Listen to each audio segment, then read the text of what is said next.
प्रसार भारती अभिलेखागार की प्रस्तुति सदाबहार सुनहरे दौर का अनमोल खजाना।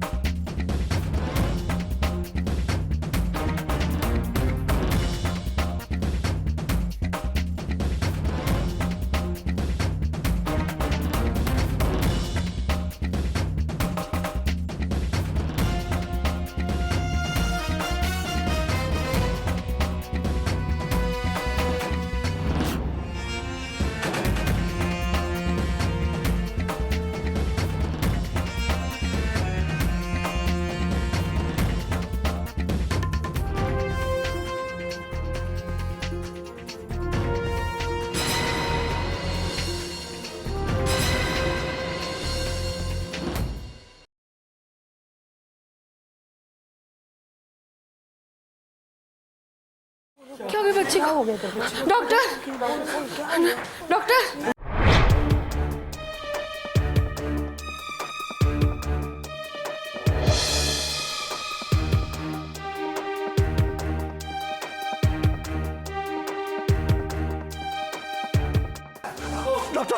डॉक्टर साहब प्लीज आप शांत हो जाइए। मेरे बच्चे को बचा लीजिए डॉक्टर साहब। सलाइन का इंतजाम करिए। मुझे कुछ नहीं होगा, तो ठीक हो जाएगा।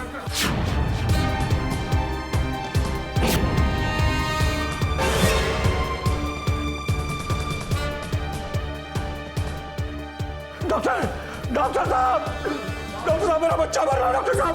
लेकिन आप शांत हो जाइए।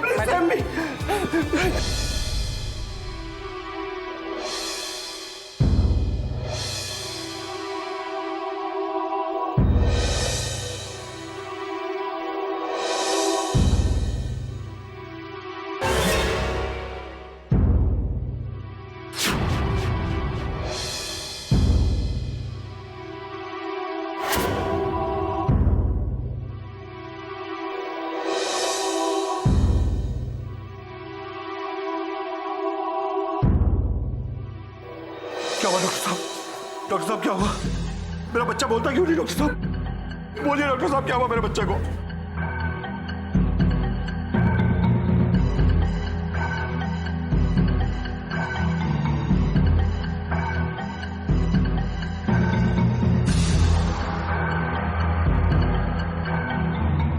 मेरा बच्चा बोल नहीं रहा डॉक्टर साहब, बताइए क्या हुआ?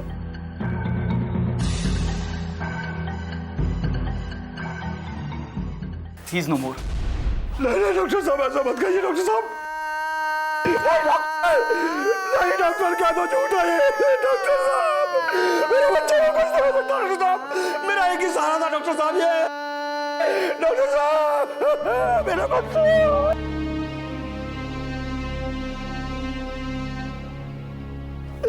मैं तेरे बगैर कैसे सूंगा बेटा? मैं अकेला रह गया। तेरी माँ भी चली गई, मैं अकेला रह गया बेटा। बेटा एक बार आंखें खोल के बोल बेटा, पापा बोल। देख घर चल मेरे साथ। तेरे लिए इतने सारे खिलौने लाया हूं मैं। आइसक्रीम खाएगा ना? इस बार वैसी खराब आइसक्रीम नहीं दूंगा बेटा तेरे को, अच्छी आइसक्रीम दूंगा, बड़ी वाली आइसक्रीम खिलाऊंगा बेटा। एक बार तू ठीक होके चल मेरे साथ घर बेटा। बेटा बोल, आगे खोल मेरे बच्चे।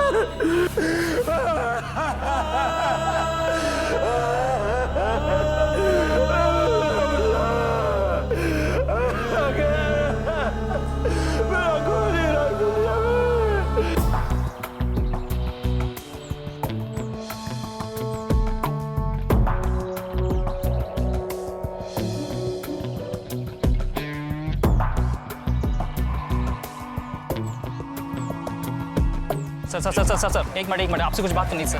आखिर कब तक सरकार अपनी जिम्मेदारी से भागती रहेगी? 7 बच्चों की मौत का जिम्मेदार कौन है? नहीं, अब तक गुनहगारों का पकड़ा क्यों नहीं गया है? देखिए प्लीज आप लोग शांत हो जाइए प्लीज। शहर में ड्रग माफिया ने आतंक मचा दिया है और सरकार के पास इसका कोई जवाब नहीं है। 7 बच्चों की जान चली गई है और उसके बाद सैकड़ों बीमार हैं और आप कहते हैं शांत रहिए। कैसे शांत रहें? देखिए अगर आप लोग शांत नहीं रहेंगे तो हम अपनी बात कैसे रख पाएंगे? हम यहाँ गपशप करने नहीं आए हैं। We want action. हाँ सर, हमें रिजल्ट चाहिए। Of course, we need action, we want action. देखिए हम अपनी तरफ से पूरी कोशिश कर रहे हैं कि गुनहगार जल्द से जल्द पकड़ा जा सके। कोशिश? माननीय कमिश्नर साहब, क्या हम जान सकते हैं आपकी ये कोशिश कब रंग लाएगी? जब कुछ बच्चों की और जान चली जाएगी तब? हाँ बताइए। देखिए, हम आप सबको यकीन दिलाते हैं कि हम वो सभी कुछ कर रहे हैं तो इस वक्त की जरूरत है। रहा सवाल शहर में फैले ड्रग माफिया का, तो उसके लिए भी हमने एक स्पेशल टीम ऑलरेडी बना ली है जिसने अपना काम भी शुरू कर दिया है। आप थोड़ा धीरज रखिए, हम अपनी तरफ से पूरी कोशिश कर रहे हैं। प्लीज।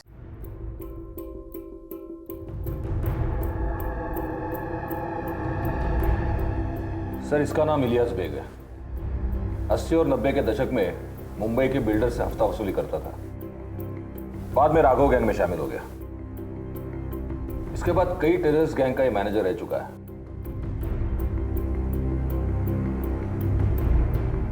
लेकिन पिछले साल हुए मुंबई अटैक के बाद ये पानी के रास्ते दुबई भाग गया है। इसने अपना काम और नाम दोनों बदल दिया है। इसका नया नाम है इम्तियाज रहमानी और काम है इंडिया और बांग्लादेश में ड्रग सप्लाई करना। हो ना हो, ड्रग माफिया के तार कहीं ना कहीं इससे जुड़े हुए हैं।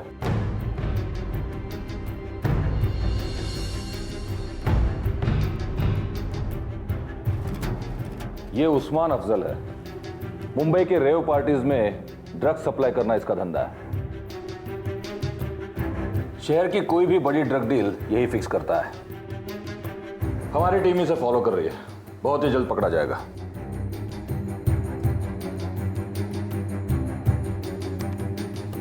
और यह है प्रीतिश ढोलकिया। देखने में आम आदमी की तरह लगता है, लेकिन बहुत बड़ा क्रिमिनल है। इसके पॉलिटिकल कनेक्शंस के कारण किसी भी चीज से बेदाग निकल जाता है। शेयर मार्केट में ब्लैक मनी इन्वेस्ट करना इसका पेशा है। बहुत ही अय्याश किस्म का आदमी है। शहर में जो भी बड़ी डील होती है, स्पेशली ड्रग डील, कहीं ना कहीं इसका संबंध उससे होता है।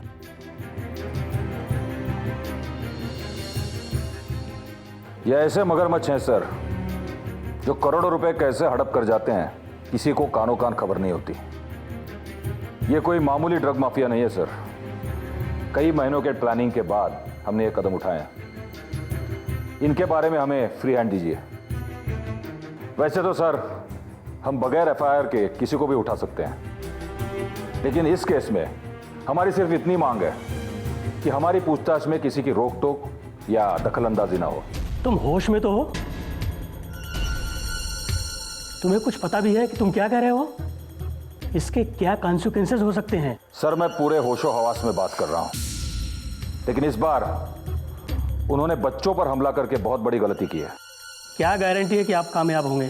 कामयाबी की गारंटी हो ना हो, इतना जरूर कह सकता हूं, अगर फेल हो गया तो इस्तीफा दे दूंगा।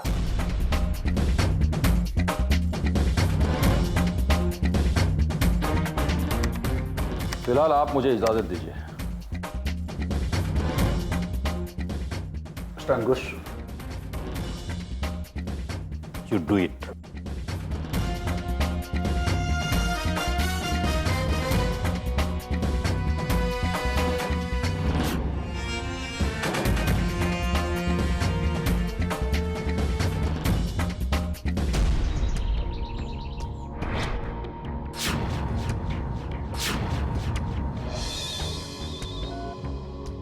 हाँ सर, हम पहुंच गए हैं। आप बिल्कुल चिंता मत करें।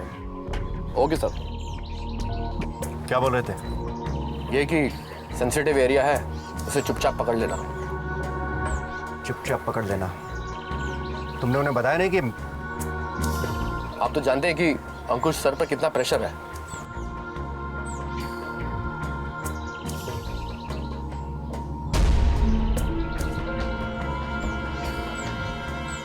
कहीं ये तो नहीं?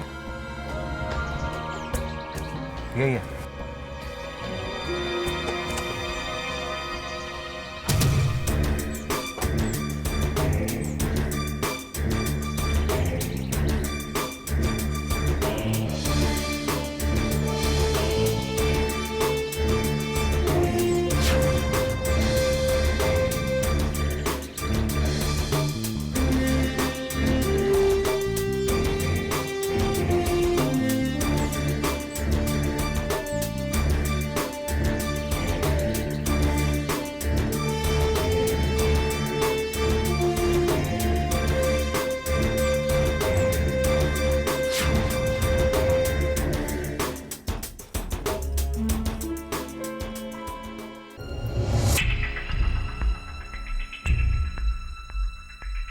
सर, ये उस्मान का स्केच।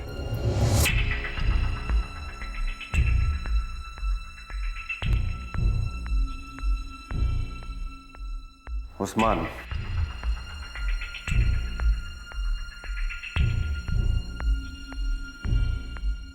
हाय गाइस, एक बार गलती हो गई, अब नहीं। अपने अपने घर पे इन्फॉर्म कर दो, इंतजार न करें। मुझे किसी के भी पर्सनल अफेयर्स ऑफिस में नहीं चाहिए। नकुल, मैं चाहता हूं कि तुम स्कूल जाकर पता करो बच्चों को ड्रग्स कैसे दिया गया। मुझे शाम तक उनके पोस्टमार्टम रिपोर्ट चाहिए।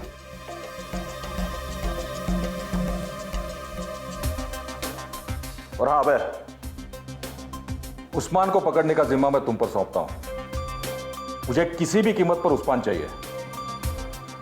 इस एरिया के सारे इन्फॉर्मर्स को इकट्ठा करो, उन्हें कह दो मुझे प्रीतिश ढोलकिया और इलियास बेग की हर पल की जानकारी चाहिए। अंडरस्टूड? Yes sir. जी सर। Get going.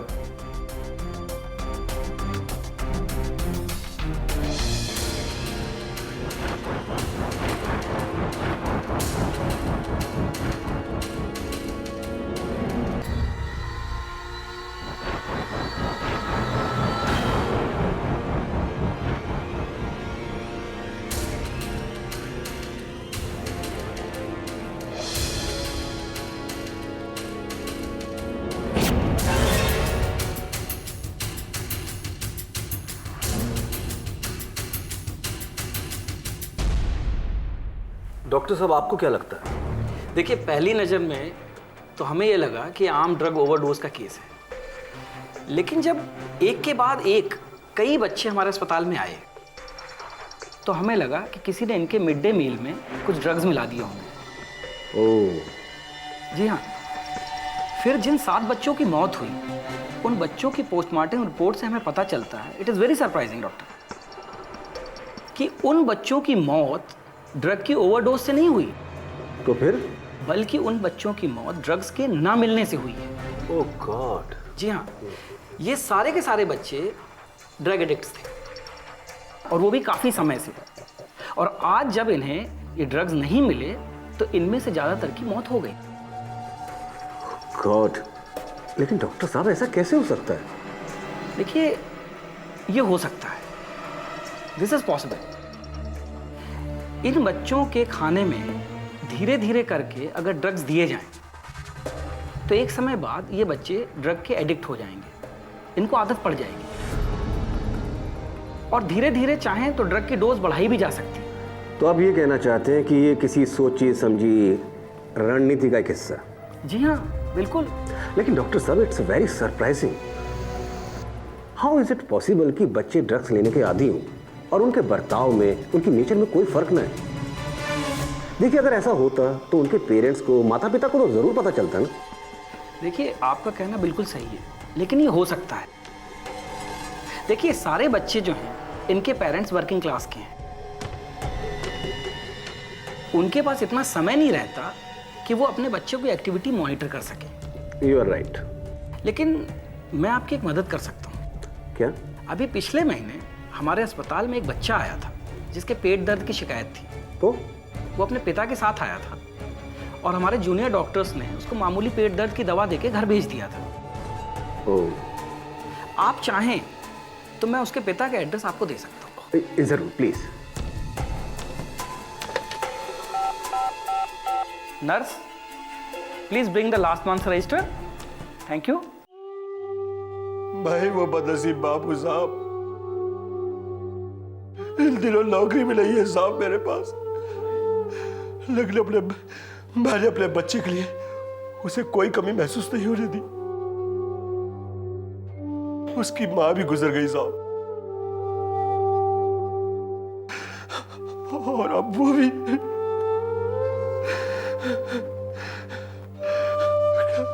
क्या बिगाड़ा था हमने साहब किसी का? क्या बिगाड़ा था हमने? मैं हमेशा की तरफ से स्कूल लेने जाता था, और स्कूल से आता तो मुझे अपने स्कूल का सारा हाल मुझे सुनाता था। पापा, पापा, मैंने आज स्कूल में टेस्ट में अव्वल नंबर पाए। मैंने स्कूल में ये टेस्ट जीता, मैंने ये गेम जीता पापा, मैंने इंग्लिश की ये पोएम सुनाई।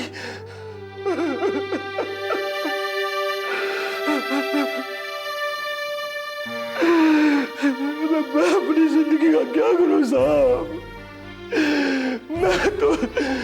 मैं तो जानवर के माफिक हो गया हूं साहब।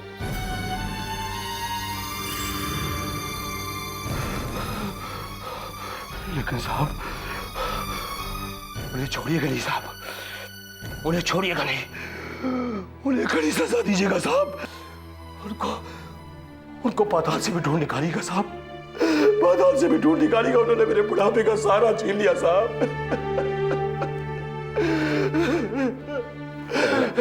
रिलैक्स, लो पानी पियो।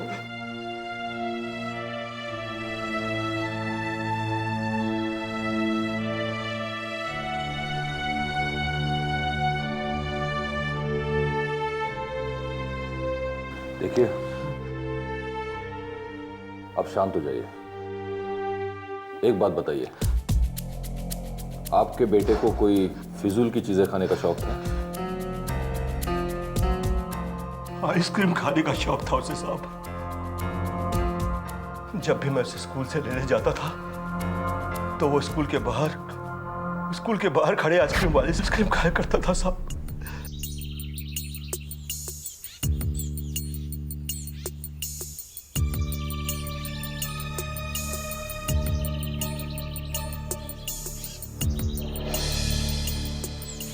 Hello my child.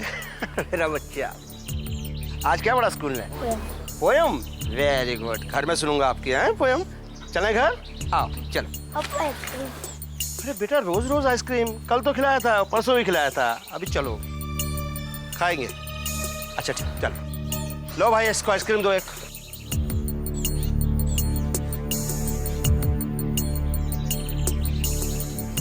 लो भाई साहब पैसे। चलो बेटा, हैप्पी? चलो। मगर जिस दिन ये हादसा हुआ था उस दिन उसने आइसक्रीम नहीं खाई थी साहब। उस दिन वो आइसक्रीम वाला वहां आया नहीं था, नहीं आया था साहब, नहीं आया था।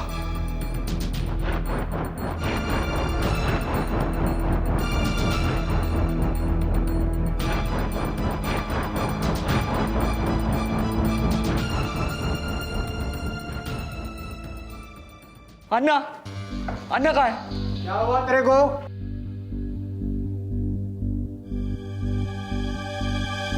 किसने मारा तेरे को? मैंने मारा।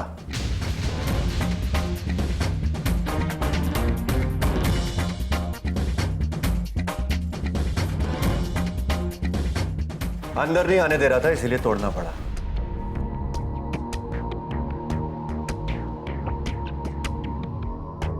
वाह शेट्टी वाह, क्या शानदार बार बनाया है। बहुत माल कमाया तूने लगता है। नहीं साहब। अरे तेरा लाइसेंस एक बार दोबारा से कैंसिल कराना पड़ेगा। अरे नहीं साहब, सर। और शेट्टी, इलियास किधर है? इलियास? कौन इलियास सर?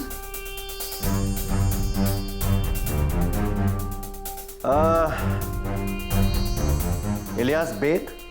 इलियास बेग? कौन इलियास बेग सर?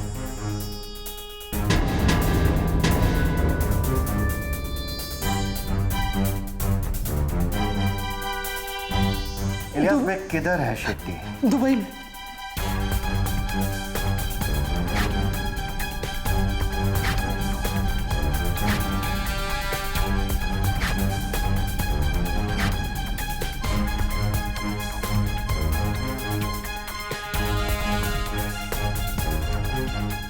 इलियास किधर है? मुंबई आ रहा साहब। उस्मान भाई जानता है, उससे फिर नहीं जानता। शराब पीना सेहत के लिए हानिकारक है, और तू तो नीट पी गया। कुछ खा लेना, ठीक हो जाएगा शेट्टी। क्या बोला था तू?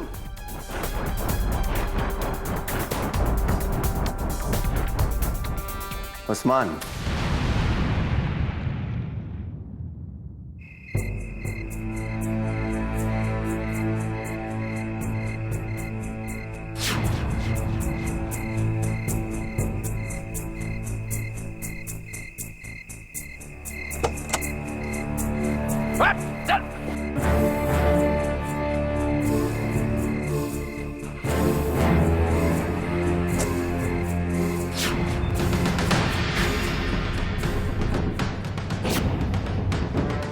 कौन है ये?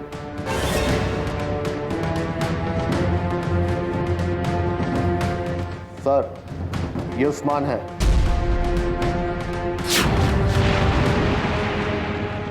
इलियास बेग के बारे में क्या जानता है?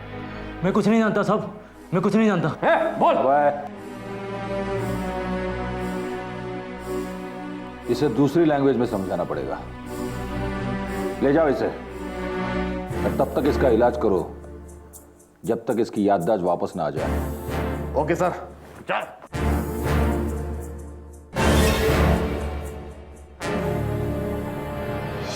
अगर किसी ने इसका खून किया है, वो भी ऐसे समय जब इलियास इंडिया वापस आने वाला था, तो इसका मतलब यह है कि इन दो घटनाओं के बीच कोई संबंध जरूर है जिसका हमें पता लगाना है। कोई जरूर है जो ये नहीं चाहता था कि हम ढोलकिया तक पहुंचे। शायद ढोलकिया और भी कुछ जानता था।